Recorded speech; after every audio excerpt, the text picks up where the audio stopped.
안녕하십니까. 지역의 이슈를 살펴보는 헬로 이슈 토크입니다. 언제부턴가 지방소멸이라는 단어가 어색하지 않습니다. 고령화, 저출산으로 인한 인구 감소는 전남뿐 아니라 모든 지역의 화두인데요. 오늘 헬로 이슈 토크에서는 전라남도의 인구 감소 추이를 짚어보고 지방소멸 해법으로 진행되고 있는 다양한 정책들을 점검해봅니다. 전라남도 정광선 인구청년 정책관 자리하셨습니다. 안녕하십니까? 안녕하십니까?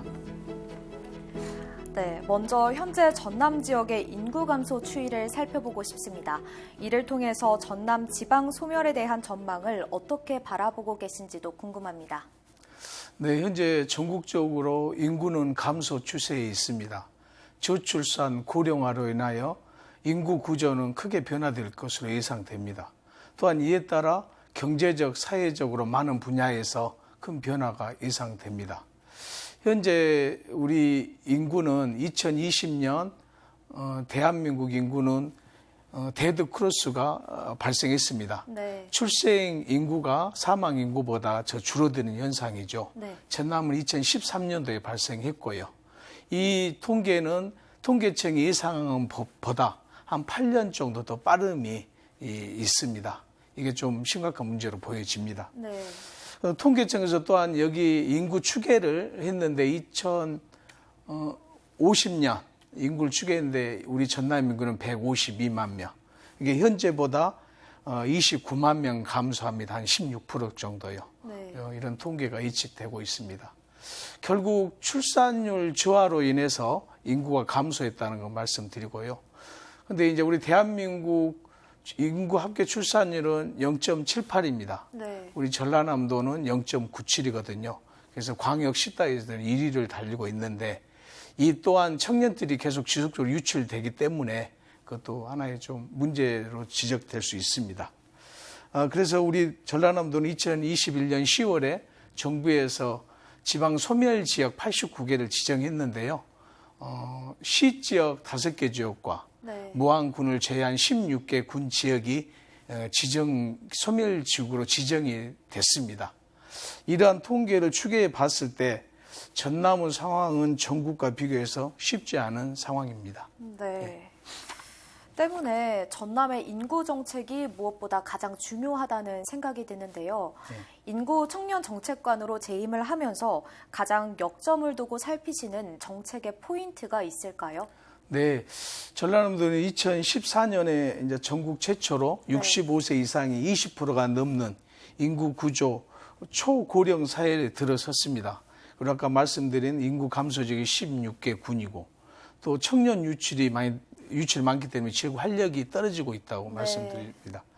그래서 무엇보다 빠져나간 인구 7, 80%가 청년층이다 보니까 더 가슴 아프게 생각합니다. 실은 청년들은 일자리 학업을 위해서 타 지역으로 이동하고 있습니다. 맞습니다. 그래서 재직 동안 이런 점들에 있어서 청년들이 전남에서 터를 잡고 청년들이 전남에서 가정을 이룰 수 있는 다양한 정책을 발굴해서 추진하고 싶습니다. 네, 청년들이 터를 잡고 살아갈 수 있도록 다양한 정책들을 발굴하셨다고 말씀을 하셨는데요. 그렇다면 한 해 전남을 떠나는 청년 인구는 어느 정도로 추산이 되고 있고 이 떠나는 이유는 무엇인지 설명 부탁드립니다. 예, 전남은 미래이자 희망인 우리 청년들이 감소하고 있다는 건 매우 안타까운 현실입니다. 청년 감소는 사실 우리 도뿐만이 아니고 17개 시도가 동시에 같이 이루어지고 있다는 말씀드립니다. 네. 22년 말 기준 저희 청년 인구는 39만 1천 명으로 전년에 대비해서 한 15만 5천 명 정도 이렇게 감소하고 있습니다. 물론 타 지역도 경기도도 한 8만여 명, 서울도 4만여 명, 경남도 한 4만여 명 감소하고 있습니다. 네. 그래서 이런 청년들의 유출 사유를 저희들이 좀 청년 실태 조사를 작년 10월에 좀 해봤습니다. 네. 그랬더니 결론적으로 일자리하고 문화 여가 시설 부족이 주요 원인이었던 걸 알 수 있었습니다. 그리고 청년들이 유출이 지역을 또 확인해 봤더니 서울 지역으로 한 26%, 광주로 25%, 경기도로 한 23% 정도 이렇게 이동하고 있었습니다.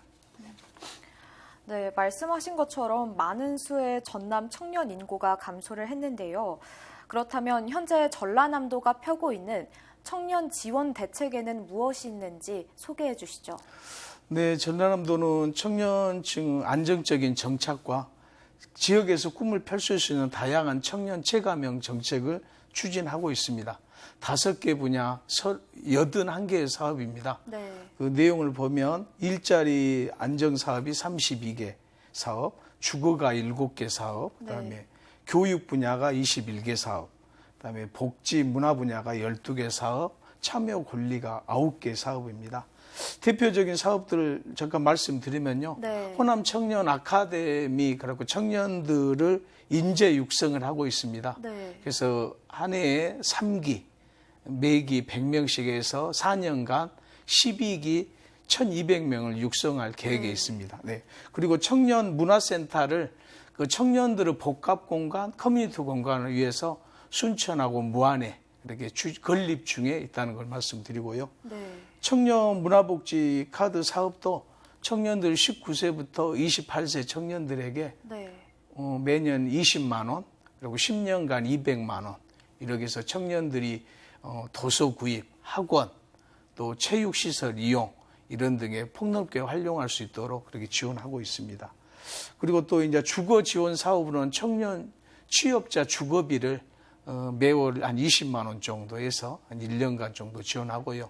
네. 다자녀 신혼부부 가정에 대해서는 주택 구입비, 이자 비용을 25만 원 내에서 3년간 지원하는 사업들을 펼치고 있습니다.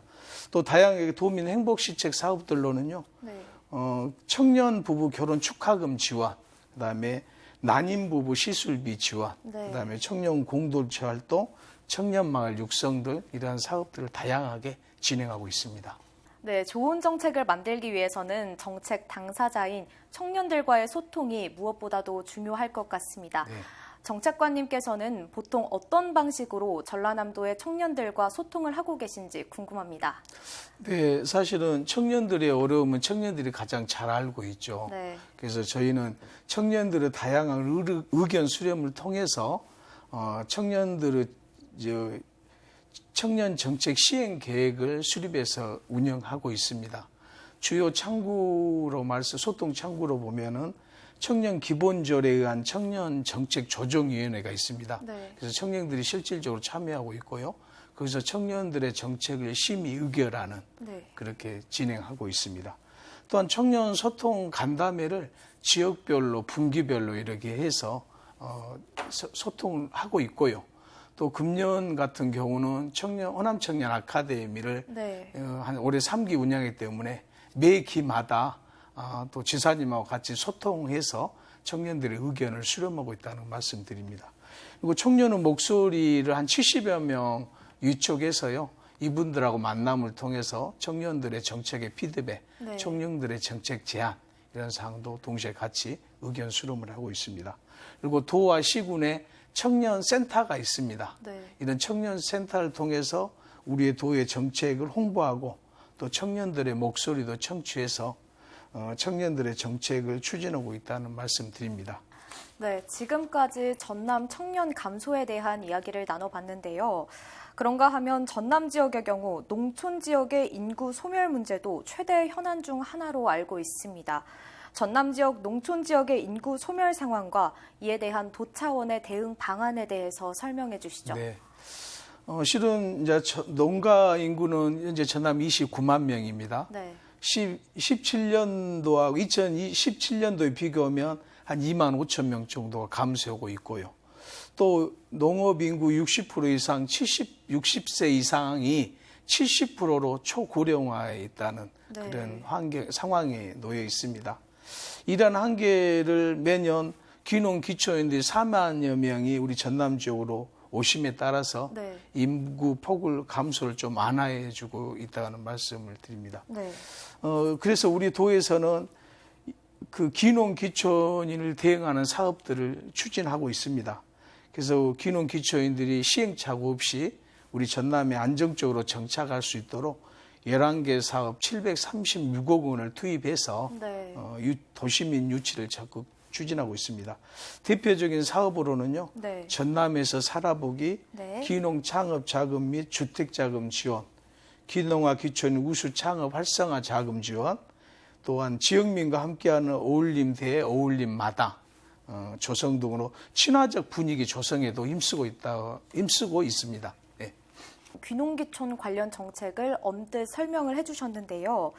전남으로 귀농귀촌을 결정하는 사람들은 어느 정도 되고 또 이 밖에 귀농귀촌을 위해서 추진하고 있는 주요 정책에 대해서 더 설명 부탁드립니다. 네, 우리 귀농귀촌 현황을 보시면요. 네. 매년 한 4만여 명이 우리 전남으로 유입되고 있습니다. 특히 중요한 것은 청년층 40세 이하가 네. 54%를 차지해서요. 우리 농촌 인구 유지와 지역 경제 활성화에 도움이 되고 있습니다. 우리 도 정책 추진을 말씀을 드리면요. 네. 저희는 이제 맞춤형 귀농귀촌 정책을 추진하고 있습니다. 먼저 관심 단계, 준비 단계, 정착 단계로 나눠서 청년들이 이주 과정부터 안정적인 정착까지 지원하고 있습니다. 네. 2020년 2월에 그 서울 양재동에 네. AT센터에 전라남도 귀농산어촌 서울센터를 설치를 했습니다. 그래서 그 도시민들의 상담, 교육, 홍보 이런 활동을 추진해서 도시민 유입이 원활하게 이루어질 수 있도록 지원하고 있습니다. 그래서 수도권에서 거의 매년 한 10,000여 명 정도 이렇게 귀농귀촌이 이루어지고 있습니다, 현재. 네. 그리고 또한 도시민들이 일정 기간 우리 전남에서 살아보기, 전남 살아보기 프로그램을 해서 그 어떤 우리 친화적인 우리 시골 문화를 느낄 수 있도록 해주고요. 시골 정착을 유도하는데 도움이 줄 수 있도록 추진하고 있습니다. 네. 그런가 하면 아이들을 낳고 키우기 좋은 전남의 인프라를 구축하기 위해서 전남형 공공산후조리원을 확충하겠다는 이야기도 있던데요. 이 부분은 현재 어떻게 추진하고 있는지 궁금합니다. 예, 사실은 전남의 그 합계 출산율은 상당히 다른 지역이 높은 편이죠. 근데 이제 출산 관련 인프라가 부족한 실정입니다. 네. 그래서 우리 도에서는 2015년에 전국 최초로 공공산후조리원을 설치해서 현재 5개소가 운영되고 있습니다. 해남, 강진, 완도, 나주, 순천 네. 이렇게 운영되고 있는데요. 공공산후조리원 이용률은 매년 증가 추세에 있습니다. 2020년도하고 대비했을 때 한 3배 정도 증가해서 한 1,000여 명이 작년 같은 경우는 이용하고 있습니다. 네. 이에 따라 저희는 지방 소멸 대응 기금으로 활용해서 네.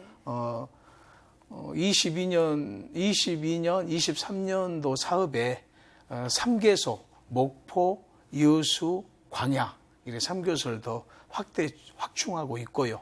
앞으로도 추가적인 부분에 있어서는 더 확충하고 시설도 개선해 나가도록 하겠습니다. 향후 공공산업을 통해서 이 출산의 행복을 우리 도민과 함께 하고자 노력하고 있습니다. 네, 방금 전에 지방소멸 대응기금에 대해서 언급을 해주셨는데요. 지난해 정부가 지방소멸을 막기 위해서 지방소멸 대응기금을 나눠주고 있습니다. 전남의 경우 올해까지 약 3,080억 원을 배정받았다고 들었는데요. 지방소멸 대응기금을 통해서 어떤 사업들이 지금 추진이 되고 있습니까? 네, 정부에서 지방 인구 감소 지역에 89개를 지정해서 거기에 따른 소멸 대응 기금을 배부를 했습니다. 네. 22년, 23년 이 두 해에 걸쳐서 저희 도는 3,080억 원을 확보한 바 있습니다. 우리 광역, 도 단위 광역 계정은 882억, 그다음에 시군 기초 계정은 2,198억 원을 확보했습니다. 물론 이 기금 확보를 위해 우리 전남발전연구하고 협업해서 이렇게 네. 발굴하고 또 시군 1:1 전담제를 운영해가지고 적극 노력해서 이 액수를 배부받았다고 생각합니다. 네. 이러한 이제 사업 예산으로 우리 전남의 취약한 인구 구조를 개선하고 정주 여건 개선의 사업을 발굴했습니다. 특히 청년이 유입되고 지역재가 안정적으로 정착할 수 있는 그런 사업을 많이 발굴했는데요. 우리 광역계정으로는 12개 기금 사업을 발굴해서 추진 중에 있습니다.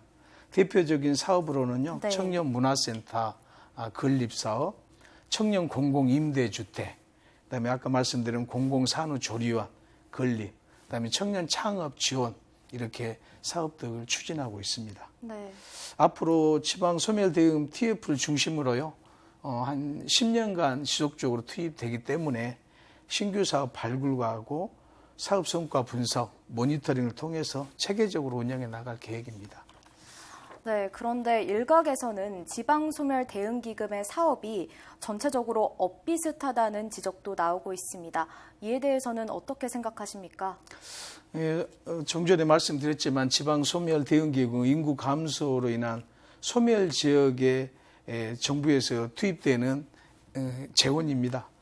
22년 확정 추진됨에 따라 당초 준비 기간이 좀 짧은 점이 있었습니다. 네. 그렇기 때문에 지자체에 사실은 발굴하는 어려움은 있었습니다. 그렇지만 앞으로 10년간 지원되는 만큼 향후에 인구 감소 대응 계획 수립하고 또 지방 소멸 대응 계획 중장기 계획 용역을 추진 중에 있습니다. 그래서 지역 특성에 살린 사업, 다양한 사업이 발굴되고요. 지도 발굴돼서 인구 감소와 지방 소멸에 적극 대응해 나가도록 하겠습니다.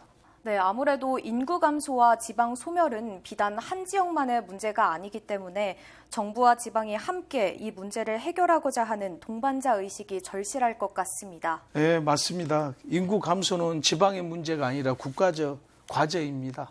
전 지역이 인구 감소가 이루어지고 있기 때문이고요. 그래서 이제 지금의 어떤 문제점은 인구 부분이 대부분 수도권으로 집중되고 있습니다. 네. 그래서 수도권은 고밀도되고 경쟁이 심화되고 또 그러다 보니 수도권 주택과 일자리 등이 제한적이지만 생활 여건이 악화되고 네. 이러한 어떤 악순환이 지금 계속 이루어지고 있다고 볼 수 있습니다. 결국 지방 인구 유출이 국가 인구 감소, 삶의질 저하로 이어지는 악순환이 반복된다고 볼 수 있습니다. 네. 그래서 정부에서는 앞으로 과감한 이런 인구 감소 타개를 위해서는 지방 분권 균형 발전 정책을 동반되어야 국가 경쟁을 더 키울 수 있다고 보여집니다. 그래서 우리 도에서는 지금까지 이제 저출산 고령화를 고려해서 인구 정책을 총괄할 수 있는 인구청 신설을 요구하고 있고요. 네. 또한 이제 정부의 부총리급 국가 균형 발전 지방 자치부 신설도 요구하고 있고 건의하고 있습니다. 이외에도 이제 저희가 인구 감소 지역 특별법이 제정이 됐지만 거기에 미흡한 부분이 있습니다. 그게 예비 타당성 면제라든지 네. 그다음에 국가 보조 사업 보조율 상향 등 특례 부분을 좀 더 강화시켜 주도록 요청하고 있습니다. 그리고 또 엊그제 지사님이 3월에 영호남 시도의사 협의회에도 참석하셔서요. 그 복수 주소제 도입을 또 요청한 바도 있습니다. 네, 마지막으로 전라남도의 인구 감소를 위해서 올 한 해 더 신경 써 가야 할 부분들이 있다면 마지막으로 한 말씀 해주시죠. 예, 22년 6월에 인구 감소적 지원 특별법이 제정되면서 지역과 유대를 맺는 생활인구 개념이 도입됐습니다. 네. 그래서 생활인구를 늘리는 데 중점을 둘 계획입니다. 여기서 생활인구는 현재 살고 있는 분하고 또 외국인하고 또 우리 관광으로 온다든지 회의를 참여한다든지 이렇게 잠시 머무르다 가는 인구도 생활인구에 포함되거든요. 그래서 생활인구 증가를 위한 시책이 강조돼야 되고 강화돼야 됩니다. 그래서 우리 도에서는 생활인구 활성화 방안을 마련해서 방문과 체류를 통한 인구 감소를 극복해 나가도록 하겠습니다. 또한 고향 사랑 기부금법이 만들어져서 고향을 사랑하는 향후들이 고향에 기부할 수 있는 기회를 열려줬기 때문에 지역 활력의 보탬이 될 것으로 생각됩니다. 앞으로 우리 전남에서 중점적으로 추진하고 있는 전남 사랑의 서포트 100만 명 가입, 현재는 38만 명이 가입됐습니다. 이건 지속적인 가입률을 늘려가고 이 가입원분들에 드리는 전남 사랑 도민증 발급 등에도 저희가 같이 협업하면서 전남 홍보에 최선을 다하고 지속 가능한 전남 발전을 위해서 노력을 하겠습니다. 네, 정책관님 오늘 말씀 여기까지 듣겠습니다. 감사합니다. 감사합니다. 앞으로도 실효성 있는 인구 정책들을 발굴해서 활기찬 전남을 만드는 데 일조해 주시길 응원드립니다. 오늘 말씀은 여기까지 듣겠습니다. 함께해 주신 여러분 고맙습니다.